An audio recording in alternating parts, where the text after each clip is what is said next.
কাছে হয়তো তিনি পৌঁছে গিয়েছেন, তবে নেতাকর্মীদের অপেক্ষা তার কণ্ঠে সরাসরি জানার যে তিনি কি বলতে চান, এ মাটিতে এসে তার কেমন লাগছে এবং আগামীতে তিনি কি ভাবছেন দেশ কিংবা দলকে নিয়ে।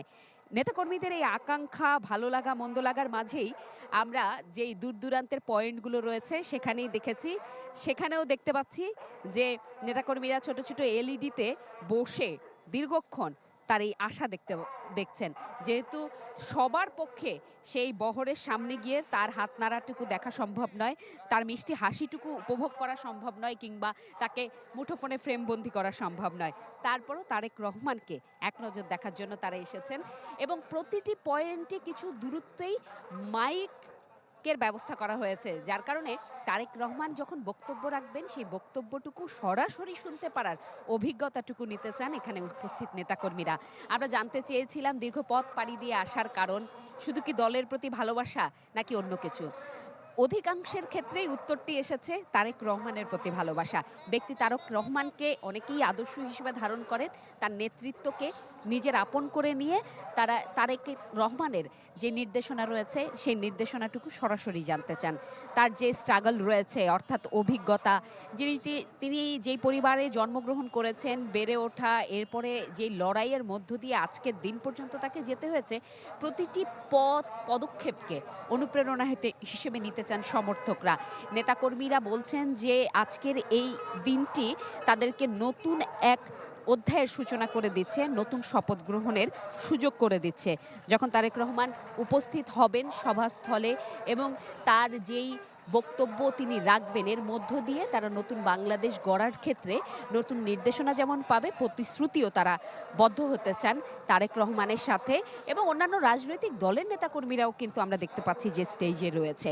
আজকের এই মঞ্চে যদিও বক্তব্য রাখবেন একজনই, তবে বিভিন্ন রাজনৈতিক দলের নেতাকর্মীদের এই সরব উপস্থিতি একটু ভিন্নতা কিন্তু প্রমাণ করে যে বাংলাদেশে যেই পুরনো রাজনৈতিক ন্যারেটিভ রয়েছে সেটি কিছুটা হলেও দুমড়ে মুচড়ে নতুন করে শুরু হয়তো হতে চলেছে।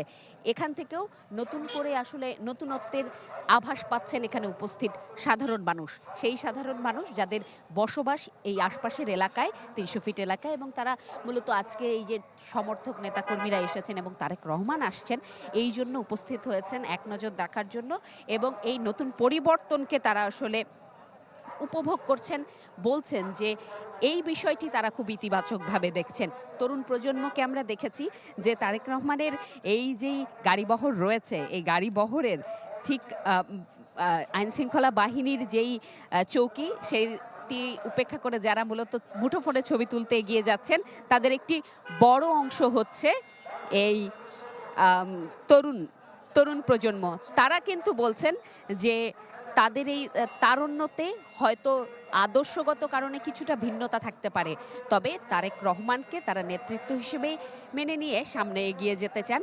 যে আদর্শ তারেক রহমান ধারণ করেছে, তার খেলাধুলা থেকে শুরু করে প্রতিটি মাধ্যমে, অর্থনৈতিক হোক, সেটা বাণিজ্যিক হোক, কিংবা আন্তর্জাতিক বিশ্ব রাজনীতিতে ভৌগোলিক যে পরিবর্তনের বার্তা আসুক, সব কিছুতেই তারা আসলে নেতৃত্বের জায়গায় তারেক রহমানকে মেনে এগিয়ে যেতে চান।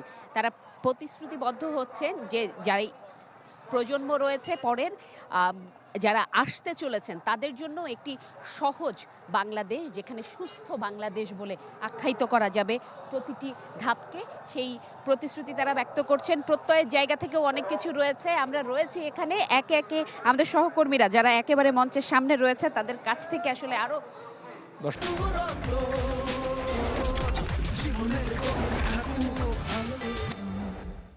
আমরা আমাদের আরেকজন সহকর্মী আছেন স্বপ্নিল শাহরিয়ার শিশির, আমরা দেখতে পাচ্ছি তাকে। শিশির, আপনি আমাদের জানাবেন যে আপনি কোন জায়গাটায় আছেন এবং সেখানে কি অবস্থা? পেছনে দেখছি নিরাপত্তা এবং নেতাকর্মীদের ভিড়। পথ সবসময় একই সাথে কঠিন এবং আনন্দেরও। এখানে যেরকম জনগণের জন্য কিছু করতে পারার তৃপ্তি আছে, মানুষের ভালোবাসা আছে, সেরকম নানা রকম বৈরী পরিবেশ মোকাবেলা করেই কিন্তু রাজনীতিতে টিকে থাকতে হয়। সেই রাজনীতির কঠিন বাস্তবতার কারণেই বিএনপির ভারপ্রাপ্ত চেয়ারম্যান তারেক রহমান দীর্ঘ 17 বছর পরে আজ বাংলাদেশের মাটিতে পা রাখলেন এবং আজকেই তিনি দীর্ঘ এই এতগুলো বছর পর মাতৃভূমিতে তার নিজের মায়ের কাছে আজকে তিনি যাবেন। এই মুহূর্তে বিএনপির ভারপ্রাপ্ত চেয়ারম্যান রয়েছেন পূর্বাচলে, যেখানে বিএনপির পক্ষ থেকে একটি সংবর্ধনার আয়োজন করা হয়েছে। সেই সংবর্ধনা অনুষ্ঠানে তারেক রহমান সংক্ষিপ্ত বক্তব্য রাখবেন। জনগণ, নেতাকর্মী সবার প্রতি তিনি ধন্যবাদ ও কৃতজ্ঞতা জ্ঞাপন করবেন এবং সেই ধন্যবাদ কৃতজ্ঞতা জ্ঞাপনের পরে তিনি কিন্তু এই রাজধানীর এভারকেয়ার যে হাসপাতাল রয়েছে, যেখানে বিএনপির চেয়ারপারসন এবং সাবেক প্রধানমন্ত্রী বেগম খালেদা জিয়া গত 23 নভেম্বর থেকে চিকিৎসাধীন, সেই এভারকেয়ার হাসপাতালে কিন্তু তারেক রহমান কিছুক্ষণ পরেই তার মায়ের শয্যা পাশে আসবেন। দর্শক, এরই মাঝে জেনে গেছেন আজকে সকাল দুপুর 12টার কিছুক্ষণ আগে বিএনপির ভারপ্রাপ্ত চেয়ারম্যান তিনি বাংলাদেশ বিমানের একটি ফ্লাইটে সিলেট হয়ে তারপরে ঢাকায় এসে পৌঁছেছেন এবং তারেক রহমানের সাথে তার পরিবারের সদস্যরা, অর্থাৎ তার স্ত্রী ডাক্তার জুবাইদা রহমান এবং কন্যা জায়মা রহমান, তারাও কিন্তু সেখানে তার সাথে লন্ডন থেকে বাংলাদেশে এসে পৌঁছেছেন এবং বিমানবন্দরে যখন তারেক রহমান পৌঁছান, তারপরে সেখানে বিমানবন্দরে তাকে আলিঙ্গন ও করমর্দনে উষ্ণ অভ্যর্থনা জানিয়েছেন কিন্তু বিএনপির জ্যেষ্ঠ নেতারা।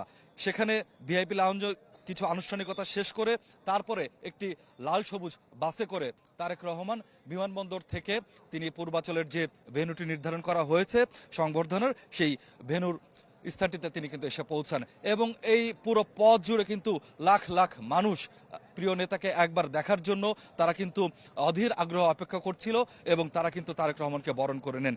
যেটি বলছিলাম যে এই সংবর্ধনা অনুষ্ঠানের ভেন্যু থেকে তারেক রহমান এভারকেয়ার হাসপাতালে এসে পৌঁছাবেন। আপনি দেখতে পাচ্ছেন এভারকেয়ারের